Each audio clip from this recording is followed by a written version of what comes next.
Ay buntag sa tanan, mga kaigsunan ko ni Kristo. Ani usab kita karon sa atong YouTube channel. Welcome sa tanang mga subscribers, viewers, ug sa mga sharer. Ug Happy Father's Day. Happy Father's Day sa Nopal family, Bolus family, Clip, Bong, ug kang Antonio Lamog, ug sa tanang mga amahan sa tibuok kalibutan. Inyo karong adlaw. Happy Father's Day. Sa matag third Sunday of June, nagasaulog sa adlaw sa mga amahan. Ug kini nagasaulog ug nagpasidungog sa pagkaamahan nga angay nga pasundunggan ang atong mga amahan. Bugkos ang papel ug ang pagkaamahan diha sa katilingban. Ang pagsaulog sa Father's Day, importante sa kadaghanan bahin sa kalibutan.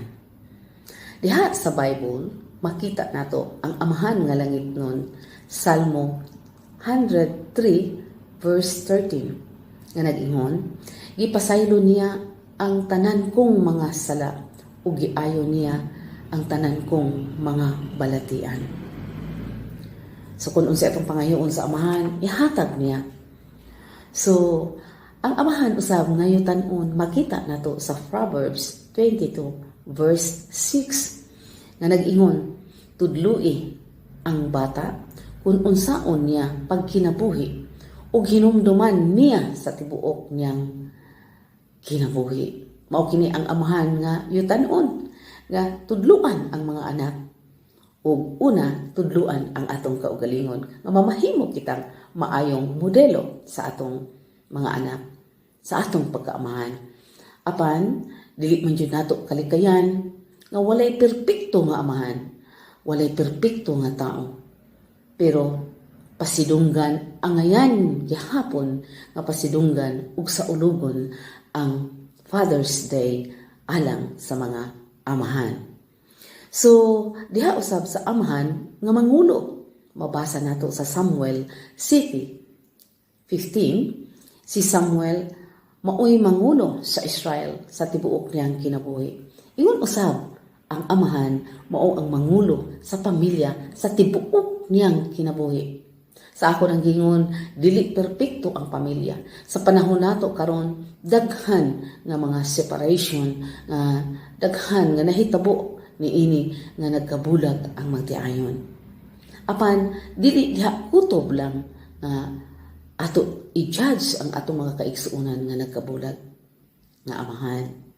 So bisan pa niining mga kahuyangan, dili kita apektado sa Happy Father's Day. So mga maayong mensahe alang sa atong mga amahan. Atong inon atong amahan, nalipay kami sa pagpaambit sa imong panahon nga nagkauban diha sa pamilya. Nagadayeg kami sa maayong tao ug ikaw ang maayong amahan.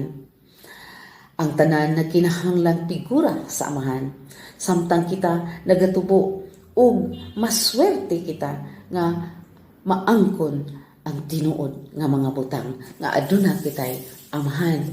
Dili kita mataw aning kalibutan na kung walay amahan. So adunay mga responsibilidad usab ang amahan. Nga siya ang magdumala. Siya ang mangita og plano ngadto sa Dios. Siya ang magampo o pagsimba nga manguna. Siya usab usa ka matahong nga tigpanalipod sa iyang mga anak. Ug siya usab ang naghatag alang sa mga minahal ug pagdumala. Mao kini ang responsibilidad sa amahan. Sa ako nagingon, walay perpekto nga amahan, apan tungod sa tong gugma sa tong amahan, dili nato makita ang ilang mga kahinaan. So aduna usay pamaagi sa espesyal nga pagsaulog sa Father's Day sa atong mga kapikas. Una, lutuan nato ang atong kapikas o ang atong amahan.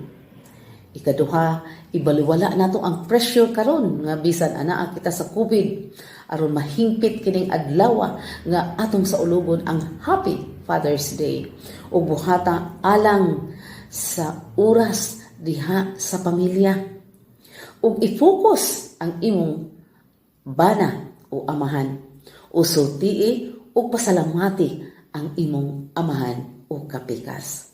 So unsay maayong buhaton aron mahimong makahuluganon ang Father's Day. I-focus ang atong kapangakuhan ni anang adlaw alang sa atong amahan. Pahalipayon nato ang atong amahan. Atong pahinumduman ang kabililhon sa amahan bisan pa man ang atong amahan adunay mga kahinaan o hina ang iyang pagkamodelo diha sa iyang pagkaamahan. Ihatag nato ang pinaka-the best nga regalo. O magplano ba nga aduna kitay himuon nga mga trip uban sa atong amahan o sa tibuok pamilya. Makig-uban kita sa atong amahan nga malipayon. Hataga nato panahon niining kasaulugan sa Happy Father's Day. So, mga kaigsunan ko ni Kristo, atong hinumduman kanunay, bulahan kita, aduna pa'y mga amahan karon. Dili ta magdugay-dugay, utawag kita kung layo kita. O kung anaaman kita sa doon, atong pahalipayan ang atong amahan. Kay dili kita mataw ni kalibutan kung wala kitay amahan. O sa giinguna nga siya ang maayong modelo o siya ang gura sa amahan diha sa pamilya. Kitang tanan nagkinahanglan og amahan. Bisan pa man moingon ta, papilion ta sa atong inahan amahan, no, wala tay pilion. Ang atong amahan atong gikinahanglan ug atong pasalamatan sa tanan niyang mga pag-antos sa iyang pagpaningkamot asahay dili nato masabtan sa atong pamilya. Example lang sa among amahan, Happy Father's Day, Jose Bolo. Nga siya stricto kaini nga pagkaamahan. Wa na mo masabti sa una ang iyang ka-stricto. Abi na mo nga dili maayo ang iyang gihimo. Bisan gani sa pag-smile, pugngan pa mi. Sa among pagsinina, dili pwede nga mag-makeup, ipanglabay ang mga makeup. Ingon ana ang among amahan. Pero siya, bisan pa dili siya perpekto. Pero nag-antos siya, naningkamot siya, trabaho siya, isip usa ka siman alang sa iyang 8 ka mga anak. Dili lalim ang usa ka siman. So, iyang giantos ang tanan para sa iyang pamilya. O asahay lang, dili na mo masabtan. Nga, stricto ka ini siya. Daghang bawal. O patrabahoon dyan mi. Gusto niya nga kaming tanan, makat-on pagtrabaho. Wala ka to na mo masabti, permiro, among una-una, gidaog-daog kami sa among amahan. Pero sa among pagpamalandong karong panahona, dili di ay. Usa di ay kato kapag mahal sa amahan, bisan pa sa kahuyangan sa among papa. Pero mahal kaay niya ang iyang mga anak. Precious niya ang iyang mga anak. Dili siya gusto nga ang iyang mga anak magpunta sa dili maayo. So, pasalamatan ako ang among amahan si Jose Bolo sa pagdumala niya sa 8 ka mga anak. Papa, daghan kaayong salamat sa kahigayunan nga imong gitudlo kanamo alang nga mamahimo kami usa ka maayong tao. So, mga kaigsunan ko ni Kristo, atong pamalandungan karon nga ang amahan importante diha sa atong pamilya, diha sa atong katilingban, diha sa atong parokya ug sa tibuok kalibutan.